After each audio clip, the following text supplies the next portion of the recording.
नमो रिहंताणं नमो सिद्धाणं नमो आयर्याणं नमो उवज्झायाणं नमो संवसाहुणं तीन भुवन में सा वीतराग विज्ञानता शिव स्वरूप शिव का नमः त्रियोग समाहिते। पंडित दौलतराम जी कृत 6 ढाला की चौथी ढाल में हम श्रावक के 12 व्रतों का स्वरूप समझ रहे हैं। इन 12 व्रतों में 5 गुण व्रत और 7 शील व्रत है। ठीक है।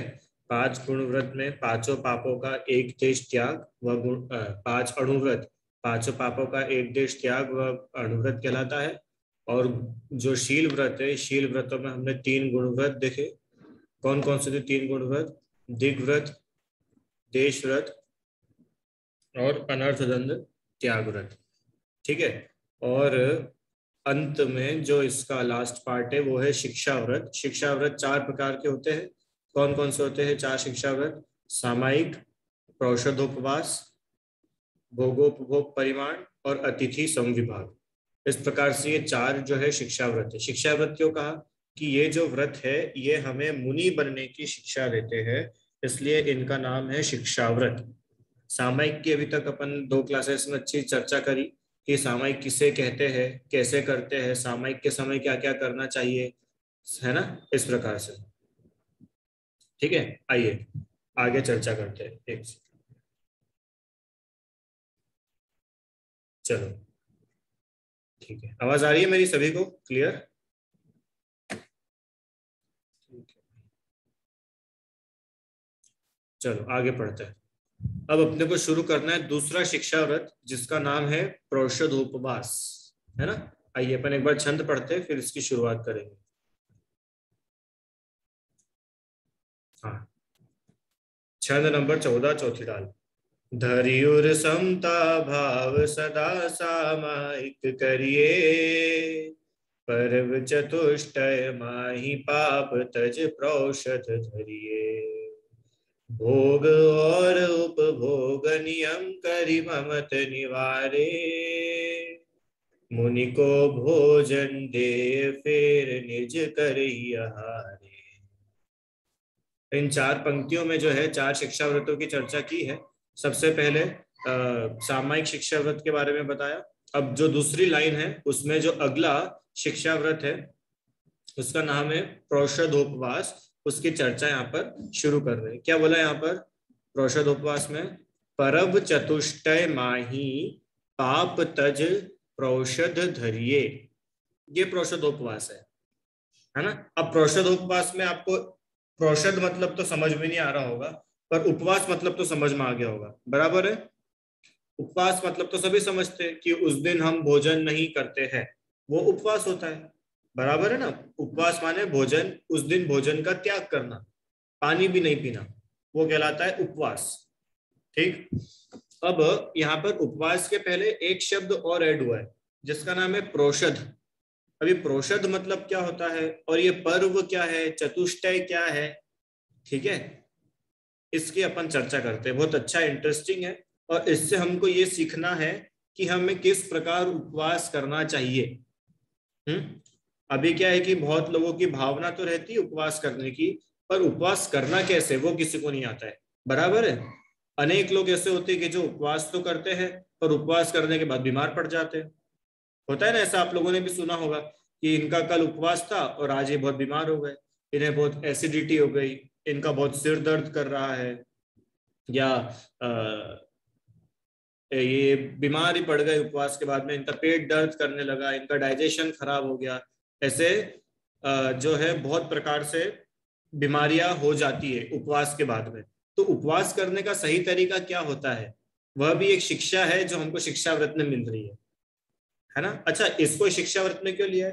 क्योंकि मुनि जीवन में, मुनि व्रत धारण करने के बाद में उपवास क्या है, बहुत नॉर्मल सी बात है। उपवास तो मुनि जीवन में होते ही होते हैं, समझ में आया ना सभी को।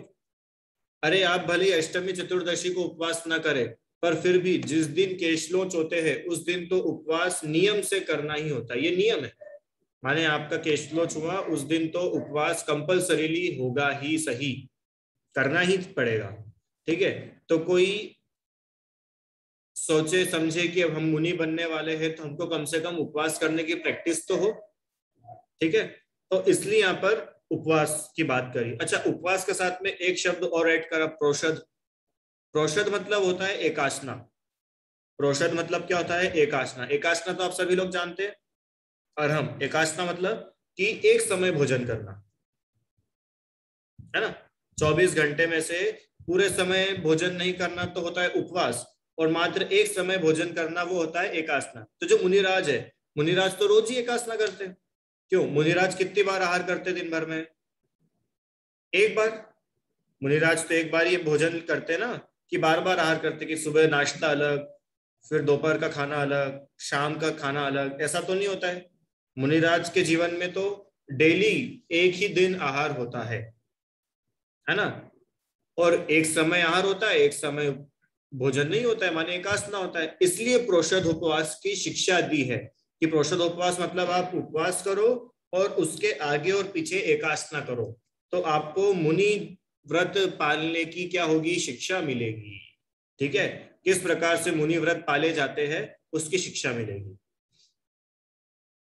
ठीक है, चलो इसको पढ़ते हैं अपन, आपको आगे धीरे धीरे समझ में आएगा। बहुत बढ़िया है।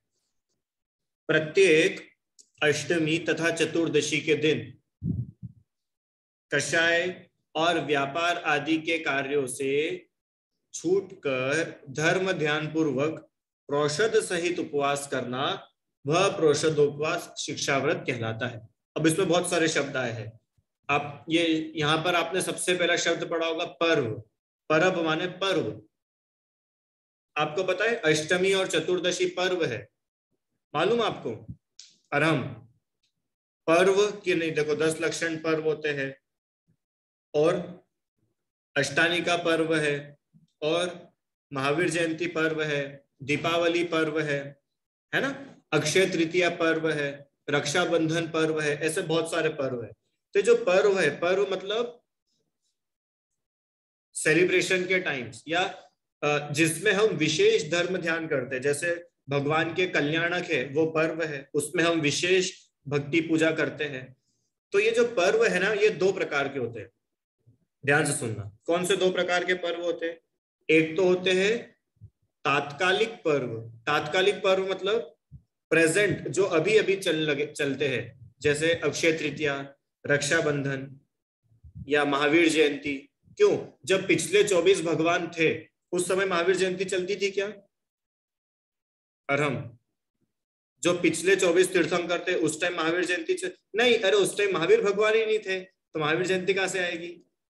अच्छा, उस समय दीपावली होती थी क्या? कि दीपावली भी नहीं होती थी। उस समय रक्षाबंधन होता था कि रक्षाबंधन भी नहीं होता था। वो तो अभी अभी चल पड़े हैं, पिछले, मतलब ये जो अभी चौथा काल हुआ है इसके बाद से। ठीक है, अक्षय तृतीया कि वो भी अभी से शुरू हुआ है।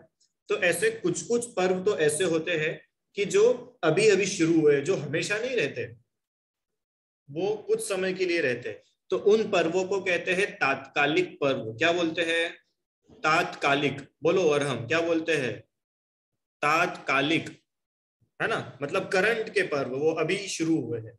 और कुछ पर्व ऐसे होते हैं जो हमेशा रहते हैं, माने जो अनादि काल से चले आ रहे हैं और अनंत काल तक चलते रहेंगे, ऐसे भी पर्व है। कौन से पर्व है? कि 10 लक्षण पर्व, ये हमेशा चलते हैं। अष्टानी का पर्व, ये हमेशा मनते हैं, है ना। इसके अलावा अष्टमी, चतुर्दशी, ये पर्व के दिन है, ये हमेशा होते हैं। समझ में आया? आप लोगों को लगता है अष्टमी और चतुर्दशी कोई पर्व होते हैं? क्यों राम? अपने को लगता ही नहीं, ये तो नॉर्मल दिन है। क्यों नहीं? अष्टमी और चतुर्दशी भी पर्व है। ये धर्म ध्यान करने के, धर्म साधना करने के विशेष दिन हैं। ठीक है, इस दिन आप लोगों ने देखा होगा ना, अष्टमी चौदस के दिन क्या होता है? हमारे घर में हरी नहीं खाते हैं, कोई हरी का त्याग करता है ना। या ऐसा भी नियम दिलाते कि चलो आप डेली अभिषेक पूजा नहीं कर सकते तो कम से कम अष्टमी चतुर्दशी के दिन करो। हाँ, आप डेली मौन से भोजन नहीं करते हो, कोई बात नहीं, अष्टमी चतुर्दशी को मौन से भोजन करो। अष्टमी चतुर्दशी को ब्रह्मचर्य से रहो। हाँ, तो ये पर्व के दिन है, विशेष दिन है। इन इन दिनों में धर्म आराधना विशेष रूप से होती है, इसलिए इन्हें पर्व कहा गया है। तो अब यहाँ पर लिखा है पर्व चतुष्टय। चतुष्टय मतलब विशुद्धि, चार, है ना। तो चार, अभी तो हमने दो ही बात करी, अष्टमी और चतुर्दशी, अब चार कैसे हो गए? हाँ बोलो, विशुद्धि चार कैसे होंगे? भी तो अपन ने दो ही बात करी, अष्टमी चतुर्दशी। इसके आगे माही करके भी एक शब्द दिया है, तो शायद माही मतलब माह, महीने। अच्छा, महीने? नहीं नहीं, माही मतलब है में, माही मतलब में, उस में। तो पर्व चतुष्टय माही मतलब चार पर्वों में, ऐसा। बताओ भैया निहिता, चतुष्टय क्यों बोला यहाँ पर? भाई आज दो अष्टमी और दो एक महीने में अष्टमी और दो चतुर्दशी। अच्छी बात है, बढ़िया। एक महीने में दो अष्टमी आती है और दो चतुर्दशी आती है, तो हो गए ना चार। 2 + 2 कितने होते हैं दिव्यांश भैया? 4। तो ऐसे चार पर्व एक महीने में तो आते हैं, ये मिनिमम है।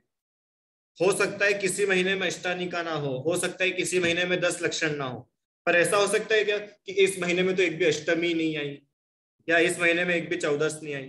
कि ऐसा तो होता ही नहीं है। जो 15-15 दिन की साइकिल रहती है, जिसको हम बोलते हैं शुक्ल पक्ष और कृष्ण पक्ष, है ना, पूर्णिमा और अमावस आती है, तो जो 30 डेज का टाइम है, उन 30 डेज में 2 बार आती है अष्टमी और 2 बार आते हैं चतुर्दशी। ठीक है, तो इसलिए यहाँ पे लिखा चतुष्टय, इन चार पर्वों में, अष्टमी चतुर्दशी, अष्टमी चतुर्दशी, ऐसे इन चार पर्वों के दिन में क्या करे? पिकनिक पे जाना है क्या विशुद्धि? फिर वाटर पार्क घूमने जाना है कि नहीं? पापों को छोड़ना है, पाप करना नहीं है। क्या लिखा है उसके आगे? पर्व चतुष्टय में पाप तज, पापों को त्यागो, पापों को छोड़ो, विशेष रूप से। देखो, अब यहां पर क्या है, ये एक और समझने की बात है कि ये किसके लिए बात चल रही है? ये बात चल रही है अणुव्रति के लिए, और अणुव्रति ने तो ऑलरेडी पापों को छोड़ रखा है। क्यों? जो अणुव्रति है, ये तो हम पढ़ के आ चुके हैं ना कि उसने तो पापों को छोड़ रखा है, पांचों पापों का उसने त्याग कर रखा है। पर जितने पाप वो अभी करता है, उन पापों को भी वो एटलीस्ट उन 2 दिनों के लिए छोड़ दे, 4 दिनों के लिए छोड़ दे। जैसे वो बिजनेस करता है, तो ये 4 दिन में मैं बिजनेस नहीं करूंगा। मान लो वो घर के काम वगैरह करता है, इन 4 दिन में मैं वो भी नहीं करूंगा। मैं जितना कम से कम होगा पापों को छोड़ दूंगा, कुछ भी पाप नहीं करूंगा। ऐसे पापों को तजना। अब हमने पाप तो छोड़ दिया, अब करें क्या हम? कि प्रोषध करिए, प्रोषध करो, उपवास करो। अब ये बहुत गजब की चीज है, इंटरेस्टिंग है, मजा आएगा। देखो क्या लिखा है, एक बार और पढ़ते हैं। प्रत्येक अष्टमी तथा चतुर्दशी के दिन कषाय और व्यापार आदि कार्यों को छोड़कर, व्यापार आदि, अब ये आदि में क्या क्या आ जाएगा? आदि में क्या क्या आएगा बोलो? व्यापार मतलब तो बिजनेस, है ना, जॉब बिजनेस वगैरह। आदि में घूमना फिरना, टीवी देखना, मोबाइल चलाना, न्यूज़पेपर पढ़ना, चैटिंग करना, या फिर पार्क में घूमने जाना, खेलने जाना, ये जितनी भी एक्स्ट्रा चीजें हैं जिनमें पाप ही होता है, उनको भी छोड़ करके फिर क्या करें हम? कि धर्म ध्यान पूर्वक, ये शब्द बहुत इंपॉर्टेंट है, धर्म ध्यान सहित। आपको पता है 4 प्रकार के ध्यान होते हैं। अभी एक हो सकता है आप लोगों को थोड़ा एक्स्ट्रा लगे, पर सुन लो। आर्त ध्यान, रौद्र ध्यान, धर्म ध्यान, शुक्ल ध्यान। ठीक है, तो जो आप शुरू के जो 2 ध्यान थे ना, ये 2 ध्यान तो बुरे वाले ध्यान है, ऐसे ध्यान जिनके कारण से पाप बंद होता है, कषाय होती है, दुख होता है, ऐसे। पर ये जो धर्म ध्यान है, धर्म ध्यान से क्या होता है? पुण्य बंद होता है, धर्म में लगता है जीव। और अंतिम अंतिम क्या है? धर्म, शुक्ल ध्यान। शुक्ल ध्यान माने ऐसा ध्यान जो अरिहंत बना देता है, शुक्ल ध्यान। हाँ, आप कई बार किसी तीर्थंकर की पूजा करेंगे ना, तो उसमें जब उनके केवल ज्ञान कल्याणक का अर्घ आता है, तो उसमें देखना बहुत बार शुक्ल ध्यान शब्द यूज होता है। शुक्ल ध्यान। ठीक है, तो ये तो हुए ध्यान की बात। अभी अपने को वो नहीं करना है, अभी अपने को समझना है धर्म ध्यान मतलब कि हमारा जो अब टाइम बचा, देखो अपन बिजनेस नहीं करेंगे, अपन घूमेंगे फिरेंगे नहीं, कोई पाप के काम हम बहुत कर ही नहीं रहे उस दिनों में, तो हम क्या करें कि धर्म करो। वो जो हमने समय बचाया है ना, उस समय को बचा करके क्या करना है कि धर्म करना है। कि मैगजीन्स पढ़ सकते कि नहीं, चाचा चौधरी, चाचा चौधरी तो आजकल नहीं आती, क्या पता, ऐसी कोई मैगजीन पढ़ सकते कि नहीं, कि नहीं धर्म ध्यान करना है बार बार। इसलिए वो शब्द बहुत इंपॉर्टेंट है कि चलो हमने उपवास तो कर लिया, अब बोर हो रहे तो थोड़ी देर कार्टून देख सकते हैं कि नहीं, अब टाइम पास तो करना पड़ेगा ना अब, कि नहीं धर्म ध्यान करना है। समझ में आया? अब वो एक एक में लगा के देखो बार बार कि अब उपवास कर रहा है, बोर हो रहे, मोबाइल गेम तो खेल सकते थोड़ी देर, क्यों सिद्धम, उपवास में इतनी तो छूट मिलनी चाहिए ना मोबाइल गेम खेलने की। कि सुनो धर्म ध्यान करना है। हाँ, अगर तुम्हारे मोबाइल गेम से धर्म ध्यान होता हो तो खेल लो, पर अभी तो तुमको पता है कि तुमको कौन से और कैसे गेम खेलते हो। ठीक है, अच्छा यूट्यूब पे वीडियोस तो देख सकते थोड़े बहुत कार्टून के, कि एक शब्द याद रखना है धर्म ध्यान पूर्वक। अब जो जो काम धर्म ध्यान में आते हो वो आप करना। आप उस दिन अभिषेक करो, स्वाध्याय करो, पूजा करो, मुनिराजों के साथ रहो, मुनिराज को आहार दो, उनकी वैयावृत्ति सेवा करो। हाँ, ये सब काम करो। इसके लिए तो हमने इन सब चीजों को छोड़ा। अच्छा देखो, बहुत सिंपल सा लॉजिक है, हमने पाप के कार्यों को छोड़ा, और पाप के कार्यों को छोड़ करके हम वापस पाप ही करने लग जाए तो मजा नहीं आएगा। अरे हमने पाप को छोड़ा तो कम से कम पुण्य तो करो। पाप को छोड़ करके हम पाप ही करने लगे तो क्या मजा आएगा? समझ में आया ना? इसलिए अब पाप के कार्य क्या क्या होते हैं ये सब आप लोग जानते हो। अभी अनर्थ दंड में भी अपन ने बहुत सारे पढ़े।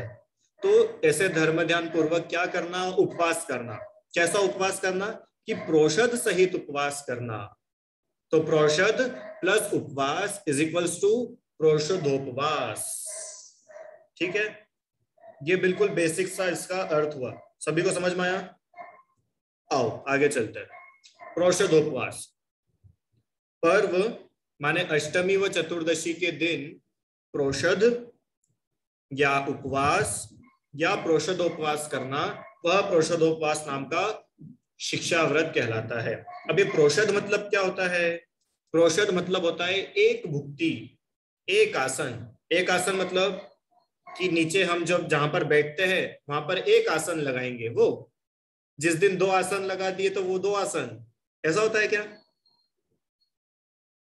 एक आसन मतलब कि एक ही बार में बैठ करके भोजन करना, एक ही बार में बैठ करके मुंह जूठा करना, ये एकासन का मतलब समझ लो।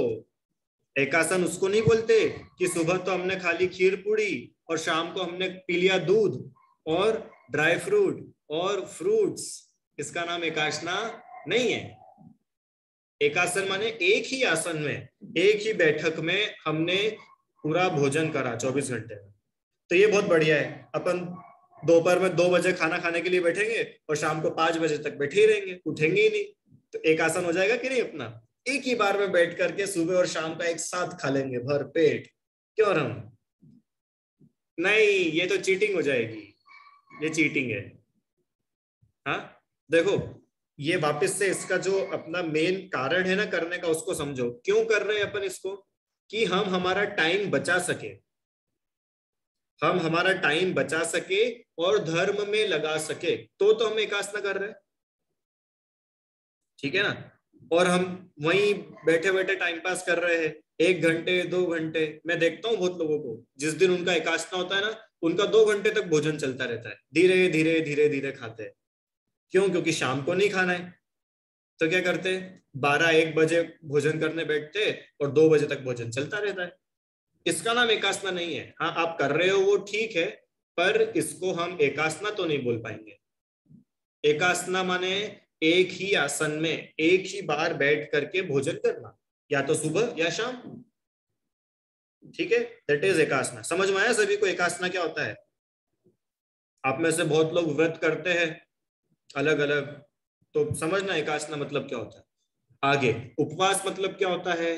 कि 4 प्रकार के आहार का त्याग कर देना, वो उपवास है पूरे दिन के लिए, 24 घंटे के लिए, दैट इज उपवास। ये तो हम सब जानते हैं। प्रोषद उपवास क्या है? अब ये प्रोषद उपवास का गणित समझना बहुत अच्छा है। देखो, आप लोग को तिथियां आती है बोलना?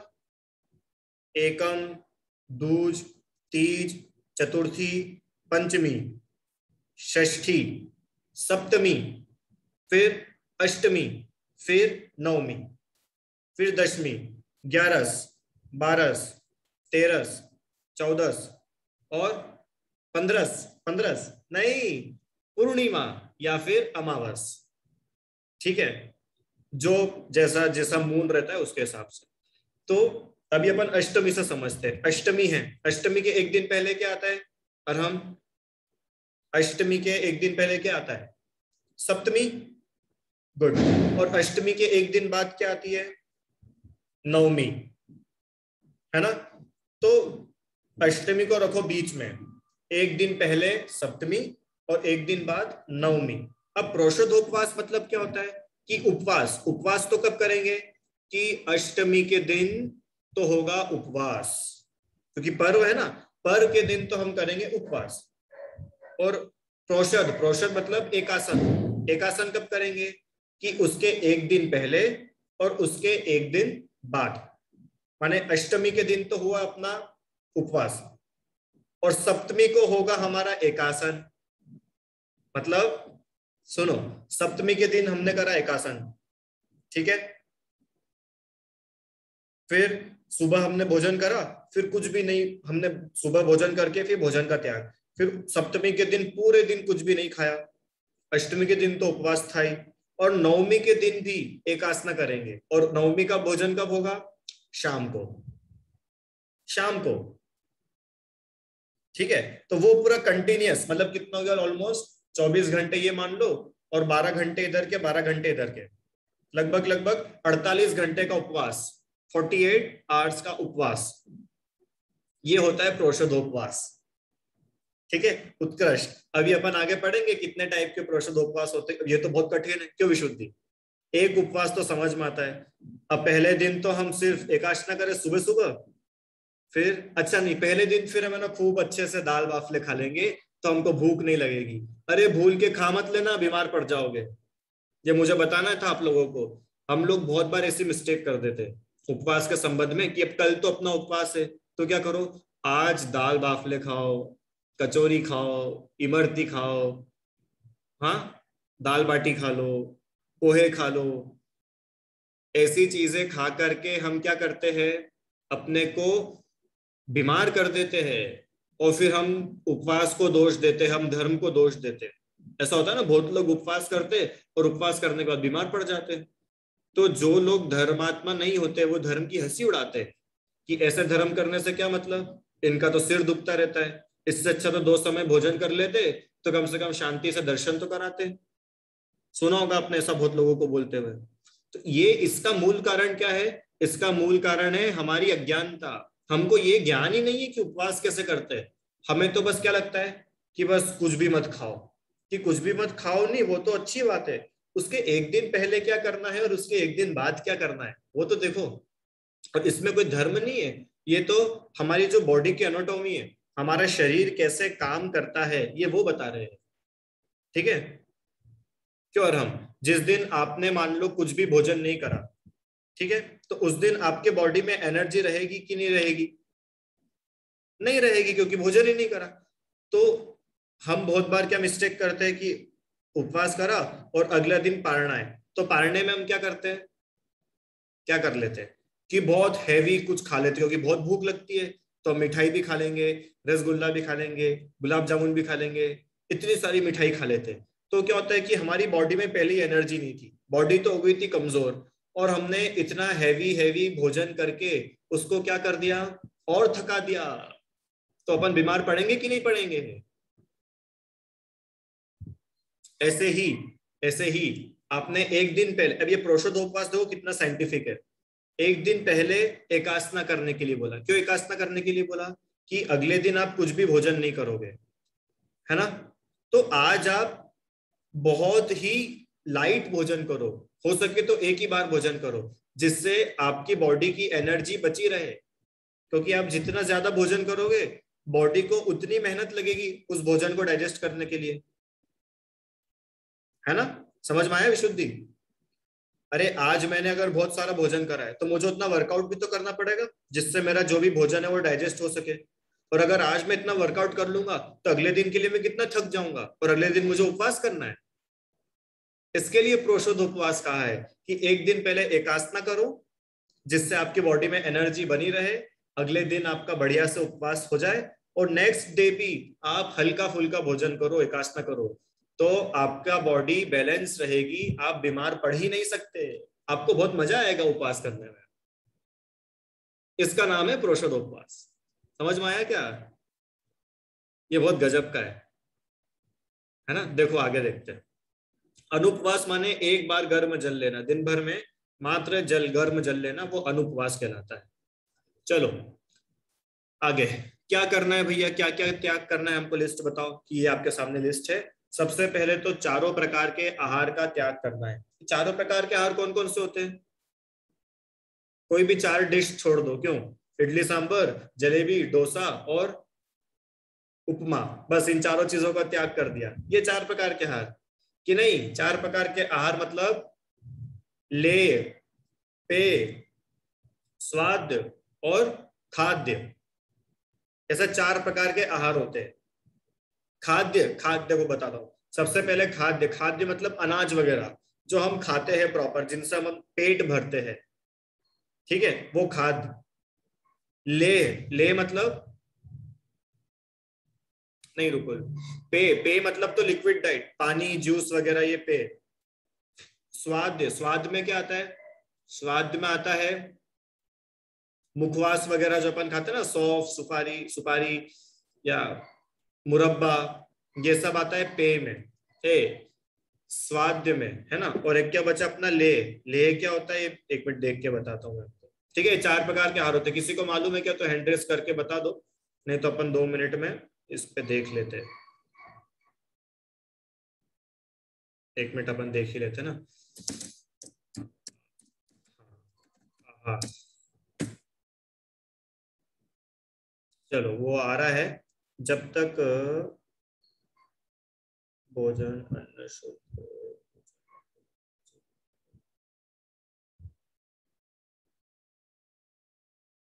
चलो देखते हैं उसको, है ना। क्लास के एंड में उसको डिस्कस कर लेंगे।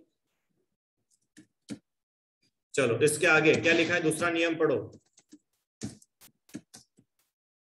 दूसरा नियम क्या है? दूसरा नियम है पापों का त्याग करना है। पाप का त्याग तो हमारा ऑलरेडी था ही, क्योंकि हम तो अणुव्रति की बात कर रहे हैं कि सुनो, अणुव्रति के पाप का त्याग तो था, पर फिर भी वो कुछ पाप करता था। हो सकता है वो स्थावर जीवों की हिंसा करता हो, या हो सकता है वो व्यापार आदि में आरंभी हिंसा करता हो, औद्योगिक हिंसा करता हो, तो उस दिन उन एक्स्ट्रा पापों का भी त्याग वह करता है, ठीक है। ऐसे सभी पापों का त्याग, कषायों का त्याग, क्रोध, मान, माया, लोभ का त्याग। उस दिन मैं कोई क्रोध नहीं करूंगा, आज आज मैं बिल्कुल घमंड नहीं करूंगा, इसका त्याग नहीं करता है। पर त्याग भी लेकर के उसको बिल्कुल पक्का कि मैं नहीं करूंगा, ठीक है। फिर इंद्रिय विषय, इंद्रिय विषय माने 5 इंद्रिय के विषयों का त्याग। जैसे स्पर्शन इंद्रिय के 8 विषय, हल्का, भारी, रूखा, चिकना, ठंडा, गरम, कड़क, नरम, इन सब का त्याग। त्याग मतलब मैं इनमें राग द्वेष नहीं करूंगा, भले गर्म हो या ठंडा हो, मैं राग द्वेष नहीं, उनमें मैं अच्छा बुरे की भावना नहीं रखूंगा, है ना। इस प्रकार से रसना इंद्री में खट्टा, मीठा, कड़वा, कषैला, चरपरा, इन विषयों में नहीं उलझूंगा। इस प्रकार से घ्राण इंद्री में सुगंध, दुर्गंध में राग द्वेष नहीं करना। चक्षु इंद्री में कोई भी प्रकार के रंग में, सीनरीज में, टीवी देखने में, मोबाइल देखने में, इनमें पाप बंध के कार्य नहीं करना। और ऐसे ही कर्ण इंद्री में कुछ भी ऐसे कार्य नहीं करना जो कर्ण इंद्री को अच्छे लगते हो, जिनसे पाप बंद होता हो।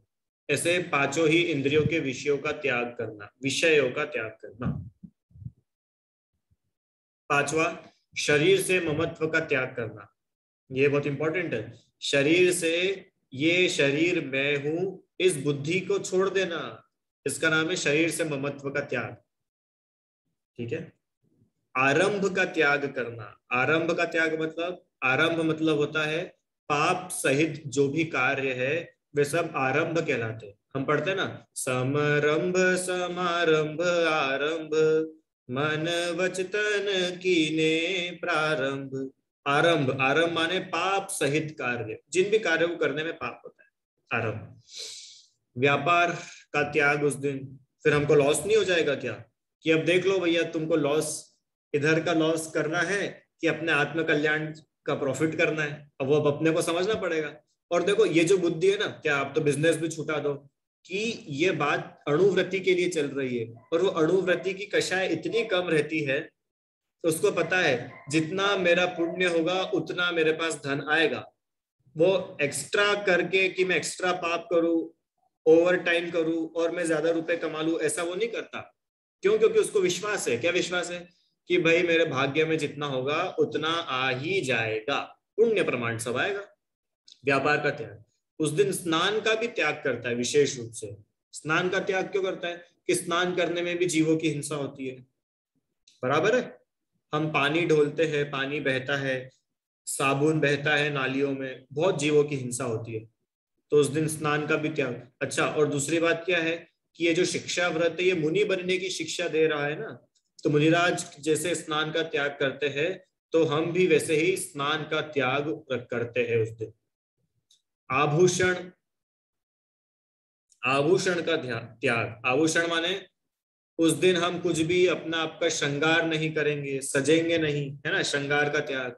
अपने आप को तैयार नहीं करेंगे, एक्स्ट्रा मेकअप नहीं करेंगे, उन सब का त्याग। कोई आभूषण नहीं पहनेंगे कि मुझे आज हीरा पहनना है, सोना चांदी पहनना है, नहीं। ये सामान्य उपवास के दिन का बता रहे। अब आप देखो उपवास के दिन अपन कैसे रहते हैं, त्याग होता है उस दिन इन सब चीजों का। रत्नों का त्याग होता है। कौन से रत्न? हीरा माणिक मोती पन्ने का त्याग, और रत्नों को ग्रहण करते हैं। कौन से रत्नों को? सम्यक दर्शन, सम्यक ज्ञान, सम्यक चरित्र को ग्रहण किया जाता है। ठीक है, रत्न, रत्नों की पहचान करनी आनी चाहिए। स्त्री संसर्ग का त्याग, उस दिन ब्रह्मचर्य पूर्वक जीव रहता है ना, स्त्री के प्रति खोटे भाव नहीं करता, भले ही स्वयं की विवाहित स्त्री भी क्यों ना हो, उसके साथ भी ब्रह्मचर्य पूर्वक रहता है। और इसे स्त्रियों के लिए पुरुषों में समझना, ब्रह्मचर्य पूर्वक रहने का नाम ये ब्रह्मचर्य पूर्वक रहना उसमें रहता है। किस दिन? उपवास के दिन। ठीक है, चलो ये भी पढ़ ले इसका। चलो पढ़ लेते, 2 स्लाइड और पढ़ते हैं। क्या करें, इसकी क्या प्रोसेस है कि सबसे पहले तो वसति का, जिन मंदिर, एकांत स्थान, सूना घर, एकांत घर में। देखो इसमें कहीं भी ऐसा नहीं लिखा है अपने परिवार के साथ में रह करके। क्या लिखा है इसमें?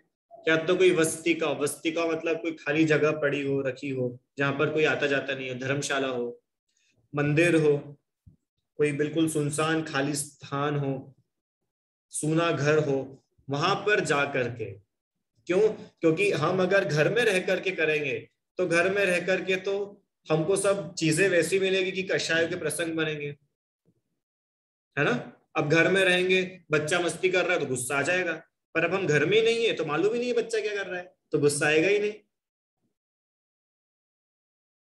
समझ में आया? ये एक उदाहरण है।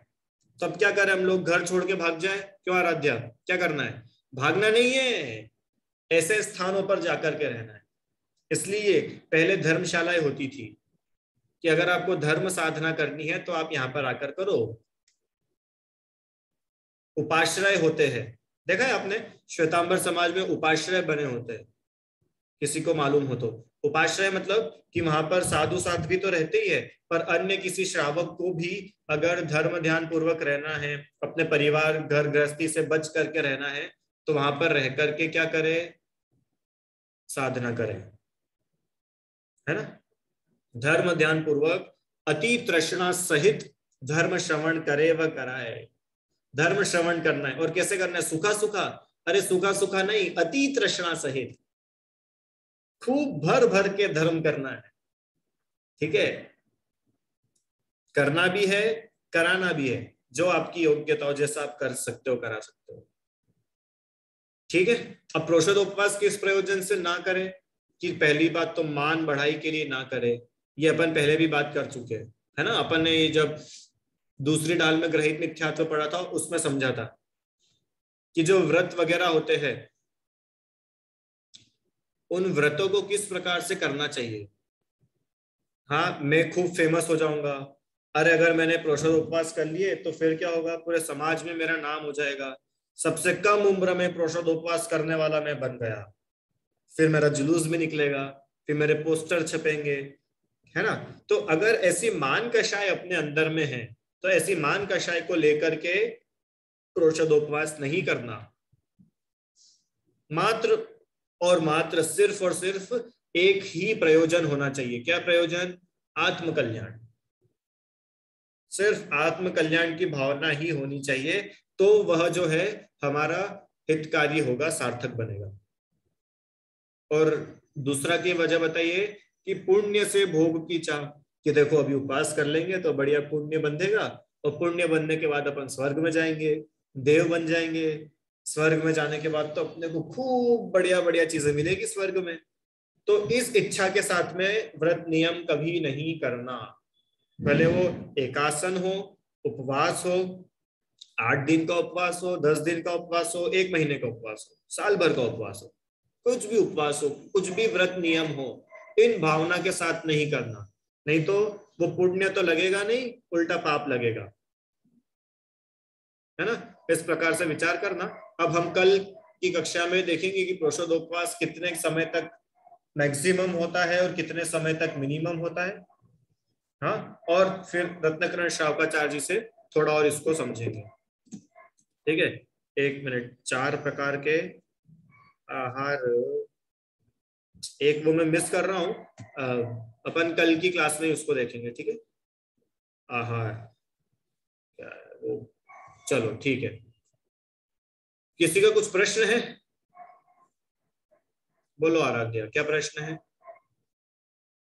मुझे ये पूछना है, जैसे आपने बोला कि स्नान नहीं करना, तो ऐसा बोलते हैं ना कि श्रावक को स्नान करना जरूरी नहीं, तो वो मंदिर नहीं जा सकता, जिनवाणी नहीं छू सकता, तो वो सामायिक कैसे करेगा? ठीक है, बहुत अच्छी बात है। तो पहली बात तो ये है कि सामायिक करने के लिए जिनवाणी की आवश्यकता है ही नहीं, ये अपन पहले पढ़ चुके हैं। और दूसरी बात कि चलो जिनवाणी सामायिक नहीं करेगा पर पूजा कैसे करेगा, अभिषेक कैसे करेगा, ये भी तो करेगा ना उपवास के दिन। और आप तो बोल रहे हो स्नान ही नहीं करना है। कि सुनो, स्नान नहीं करने का मतलब है कि जो इतना पानी बहा बहा करके हम जीवों की हिंसा कर रहे हैं वो नहीं करेंगे। जो सामान्य शारीरिक शुद्धि है वो तो हम करेंगे ही सही, है ना। सामान्य शारीरिक शुद्धि तो रहेगी, पर बहुत जीवों को मार करके हम शरीर का श्रृंगार करें, मैं बहुत सुंदर हो जाऊं, इस भावना से स्नान का त्याग करना। ठीक है, समझ में आया। मुनिराज के भी स्नान का त्याग होता है, पर वो भी भगवान की प्रतिमा को छूते कि नहीं छूते? उनका शरीर शुद्ध रहता है, शरीर की शुद्धि तो करते ही